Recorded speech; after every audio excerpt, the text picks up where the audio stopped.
Assalamualaikum warahmatullahi wabarakatuh.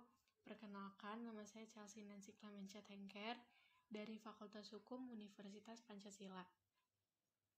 Pada kesempatan kali ini, saya ingin mempresentasikan mengenai topik 5, yaitu demokrasi Indonesia.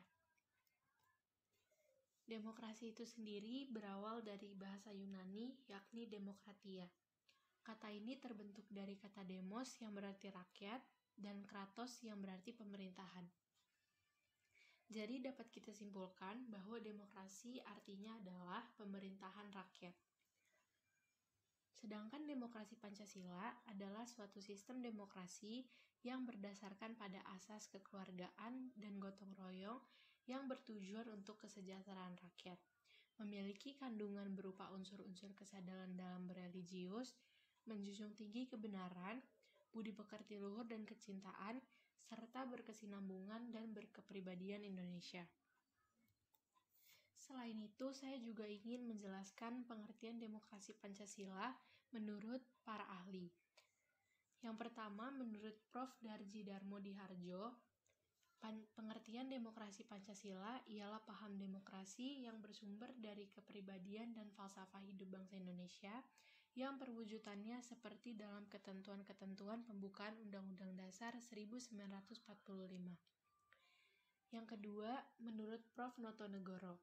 Menurutnya, pengertian demokrasi Pancasila ialah kerakyatan yang dipimpin oleh hikmat kebijaksanaan dalam permusyawaratan dan perwakilan, yang berketuhanan yang Maha Esa, yang berkemanusiaan yang adil dan beradab, yang mempersatukan Indonesia, dan yang berkeadilan sosial bagi seluruh rakyat Indonesia. Yang ketiga, menurut DRS CST Kansil, menurutnya demokrasi Pancasila itu adalah kerakyatan yang dipimpin oleh hikmat kebijaksanaan dalam permusyawaratan dan perwakilan, yang merupakan sila keempat dari dasar negara Pancasila seperti yang tercantum dalam alinea keempat pembukaan Undang-Undang Dasar 1945. Dan yang terakhir, menurut GBHN tahun 1978 dan tahun 1983. Berdasarkan GBHN tahun 1978 dan tahun 1983, demokrasi Pancasila itu adalah tujuan dari pembangunan politik di Indonesia, di mana dalam pelaksanaannya diperlukan pemantapan kehidupan konstitusional, kehidupan demokrasi, dan tegaknya hukum. Sekian dari saya, kurang lebihnya mohon maaf. Wassalamualaikum warahmatullahi wabarakatuh. Perkenalkan, nama saya Divya Rantika. Di sini saya akan membahas sejarah demokrasi, tepatnya di Indonesia. Sejarah demokrasi Indonesia. Demokrasi liberal pada tahun 1945 sampai 1959, demokrasi terpimpin dari tahun 1959 sampai 1965, Orde Baru dari tahun 1965 sampai 1998, serta periode 1998 hingga sekarang. Demokrasi liberal. Demokrasi liberal adalah suatu sistem pemerintahan yang menekankan pada paham kebebasan berpolitik. Berikut ciri-ciri dari demokrasi liberal. 1. Menteri bertanggung jawab kepada pemerintah dan DPR. 2. Presiden berhak membubarkan DPR. 3. Menteri diangkat oleh Presiden. 4. Presiden sebagai kepala negara, menteri sebagai kepala pemerintahan. 5. Menteri bisa dibubarkan oleh DPR. Berikut kabinet-kabinet demokrasi liberal. 1. Kabinet Natsir. 2. Kabinet Sukiman. 3. Kabinet Wilopo. 4. Kabinet Ali 1. 5. Kabinet Burhanuddin Harahap. 6. Kabinet Ali 2. 7. Kabinet Juanda atau Karya. Akhir dari demokrasi liberal adalah kegagalan konstituante dalam merancang dasar negara, serta dikeluarkannya dekret presiden yang berisi membubarkan konstituante, kembali ke Undang-Undang Dasar 1945, serta membentuk MPRS dan DPAS. Demokrasi terpimpin. Demokrasi ini mengedepankan penggabungan segala macam ideologi yang belajar dari perjalanan demokrasi liberal yang gagal menggabungkan segala macam ideologi. Demokrasi ini merupakan gabungan antara nasakom atau nasionalisme, agama, komunisme, dan yang melandasi demokrasi terpimpin adalah sila keempat Pancasila. 5 Maret 1960 pembubaran DPR menjadi DPR GR. Lalu setelah MPRS jadi pengangkatan presiden seumur hidup, serta pemberlakuan Uzbek. Politik mercusuar. Politik mercusuar dilakukan Presiden Soekarno agar Indonesia menjadi negara yang besar, serta dibuktikan dengan kemampuan fisiknya, yaitu pembangunan gedung-gedung, pelaksanaan Ganevo, serta Asian Games. Akhir dari adanya demokrasi terpimpin adalah kudeta G30 SPKI yang dilakukan pembunuhan massal. Lalu, pada Januari tahun 1966, mahasiswa mencetuskan Tritura yang berisi pembubaran PKI beserta ormas-ormasnya, 2 retooling kabinet Dwikora, 3 penurunan harga. Karena desakan terus-menerus, Soekarno mengeluarkan SP pada tanggal 11 Maret 1966 yang memerintahkan Soeharto untuk memulihkan kekuasaan, keamanan, dan ketertiban. Orde Baru. Latar belakang Orde Baru adalah G30 SPKI dan Super Semar. Orde Baru mempunyai ciri-ciri sebagai berikut. 1. Sentralistik, yaitu ibu kota dan Pulau Jawa selalu terdepan. 2. Otoriter, segala sesuatu harus sesuai dengan perintah dari Soeharto. 3. Terencana, banyak pembangunan yang direncanakan dengan baik. Berikut kelebihan dan kekurangan dari adanya Orde Baru. Kelebihannya, 1. Ada stabilitas politik, yaitu pemilu teratur. Yang kedua, ada pembangunan ekonomi. Contohnya swasembada beras pada tahun 1984, serta ramainya perekonomian. Kekurangannya adalah 1. KKN, 2. Oversentralisasi, 3. Otoriter, 4. Kesenjangan sosial, 5. Krisis moneter. Berikut adalah program Orde Baru. Selanjutnya adalah reformasi. Reformasi adalah pembaharuan radikal untuk perbaikan bidang sosial, politik, dan agama. Latar belakang reformasi adalah 1. Penyelewengan Pancasila dan kekuasaan, 2. KKN, 3. Hasil pemilu 1997, 4. Krisis ekonomi dan moneter pada tahun 1998, 5. Pemerintah Orde Baru yang sentralistik. Tujuan reformasi di bidang politik adalah adanya perbaikan supaya tidak bisa dimanipulasi lagi. Di bidang ekonomi adalah adanya pengaturan perbankan, penghapusan monopoli, kebijakan yang mengatur tentang utang, adanya kebijakan pertumbuhan dan pembangunan ekonomi. Di bidang hukum ada sapu bersih KKN, serta prinsip penegakan HAM, dan di bidang sosial ada peningkatan mutu pendidikan. Berikut adalah agenda reformasi. Dan yang terakhir, ada periode reformasi.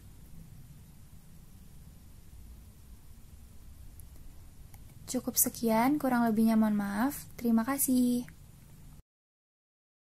Perkenalkan, nama saya Teresia Andrian dari Prodi Farmasi dengan NPM 2020-21002. Pada hari ini, saya akan mempresentasikan sebuah materi yang berjudul Bentuk Demokrasi.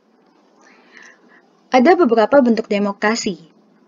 Yang pertama berdasarkan penyaluran kehendak rakyat, yang kedua berdasarkan hubungan antara kelengkapan negara, yang ketiga berdasarkan prinsip ideologi. Yang pertama akan saya jelaskan adalah demokrasi berdasarkan penyaluran kehendak rakyat. Ada demokrasi langsung. Demokrasi langsung adalah demokrasi di mana rakyat berperan langsung secara aktif dalam memengaruhi keputusan pemerintah. Demokrasi langsung juga dikenal sebagai demokrasi bersih. Demokrasi langsung ini biasanya berkembang di negara kecil seperti Yunani kuno dan juga Roma. Selanjutnya ada demokrasi tidak langsung. Demokrasi tidak langsung ini disebut juga sebagai demokrasi perwakilan. Demokrasi tidak langsung adalah demokrasi di mana kekuasaan rakyat atau peran rakyat dapat diwakilkan, tetapi tetap kekuasaan tertinggi ada di tangan rakyat. Untuk demokrasi tidak langsung ini cocok untuk negara-negara besar. Yang kedua adalah demokrasi berdasarkan hubungan antar kelengkapan negara, yaitu ada demokrasi perwakilan dengan sistem referendum. Sistem referendum memungkinkan rakyat untuk dapat menyalurkan kehendaknya secara langsung dalam memilih perwakilan. Sistem referendum ini terbagi menjadi dua jenis, yaitu referendum obligatoire atau referendum wajib, dan referendum fakultatif atau referendum yang tidak wajib. Referendum obligatoire dilakukan untuk menentukan suatu peraturan atau undang-undang yang baru. Suatu peraturan atau undang-undang yang baru dapat diberlakukan hanya apabila telah mendapatkan persetujuan dari warga negara atau rakyat, yakni melalui pemungutan suara langsung oleh rakyat tanpa campur tangan badan legislatif. Untuk referendum fakultatif, dilakukan untuk menentukan keberlangsungan suatu peraturan atau undang-undang. Referendum fakultatif dilaksanakan untuk mengkaji dan menentukan tentang suatu peraturan atau undang-undang yang sedang berlaku, apakah bisa tetap digunakan atau tidak, atau apakah perlu adanya suatu perbaikan atau revisi terhadap peraturan dan undang-undang tersebut.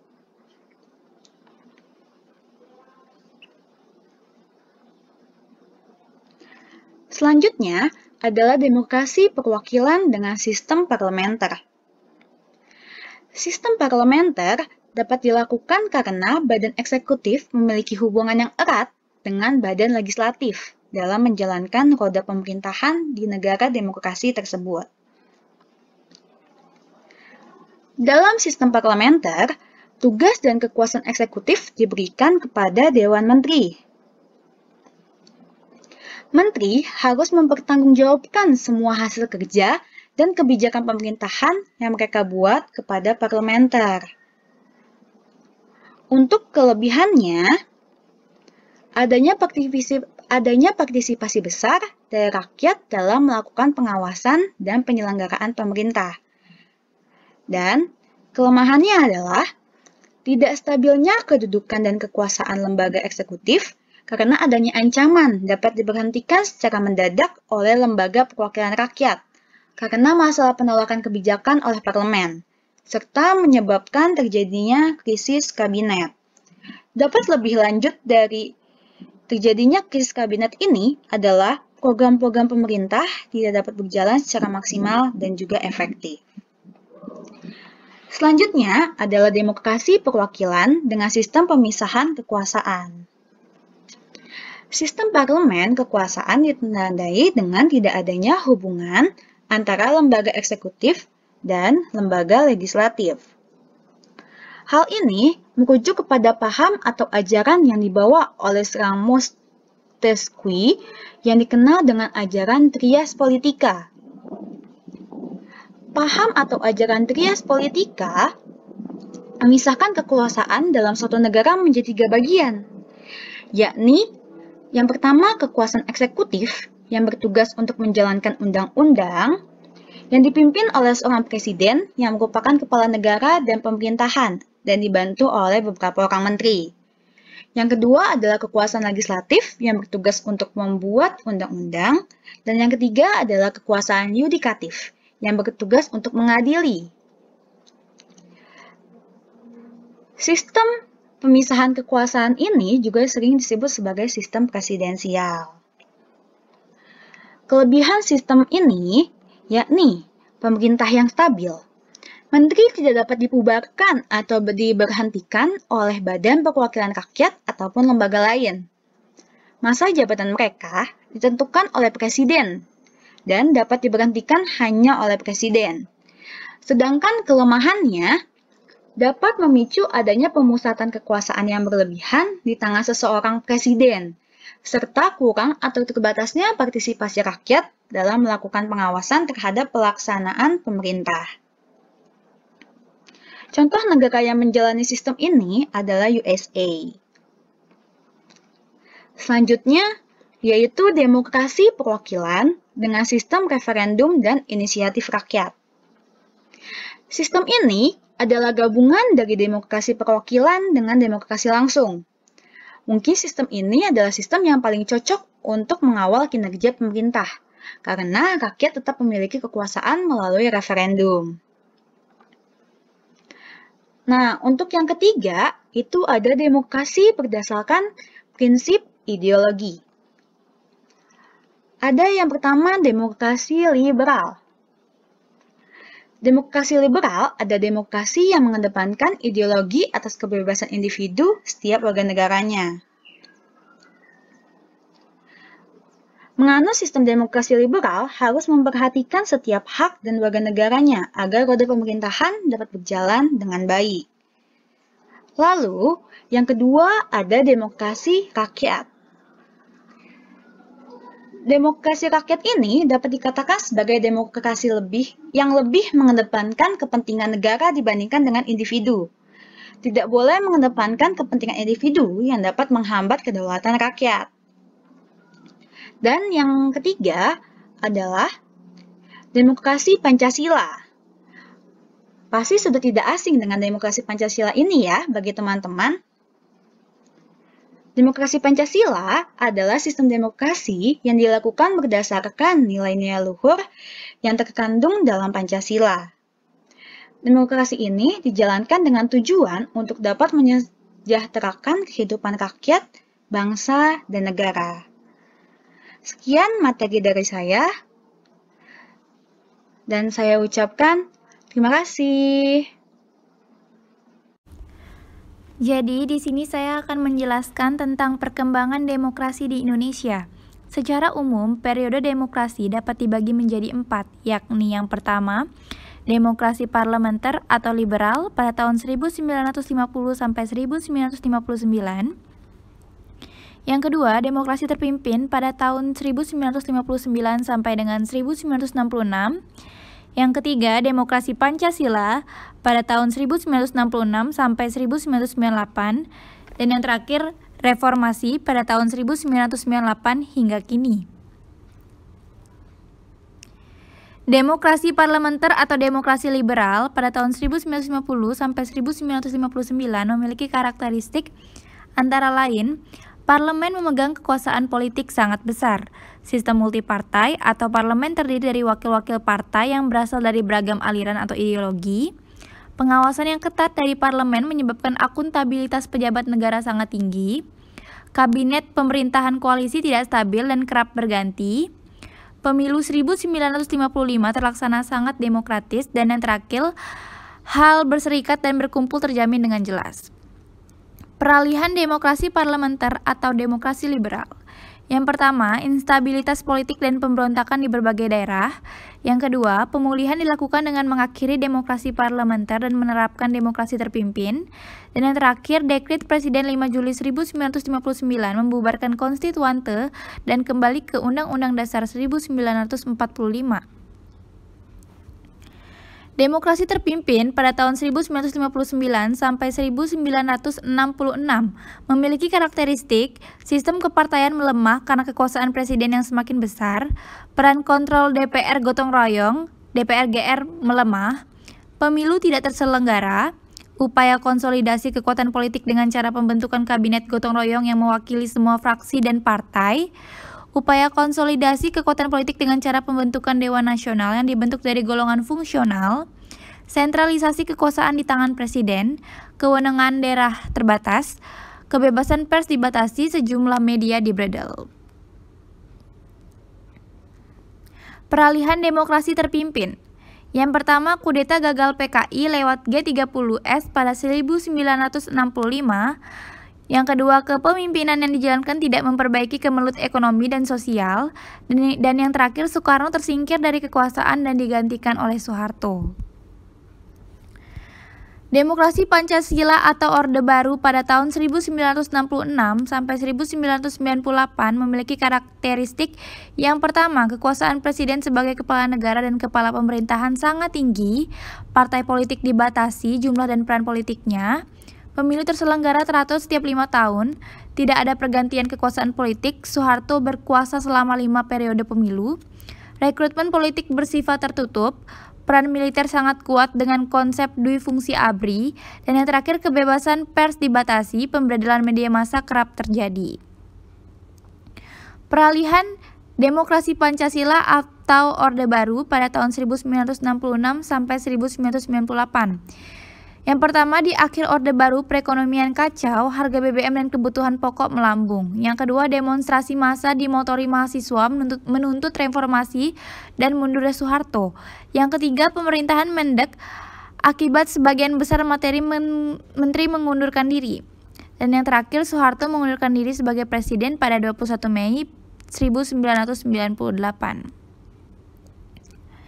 Dan yang terakhir, demokrasi transisi atau reformasi pada tahun 1998 hingga sekarang memiliki karakteristik. Yang pertama, sistem pemilihan langsung untuk presiden dan kepala daerah, lembaga perwakilan dibagi menjadi DPR dan DPD, desentralisasi kekuasaan dengan model otonomi daerah,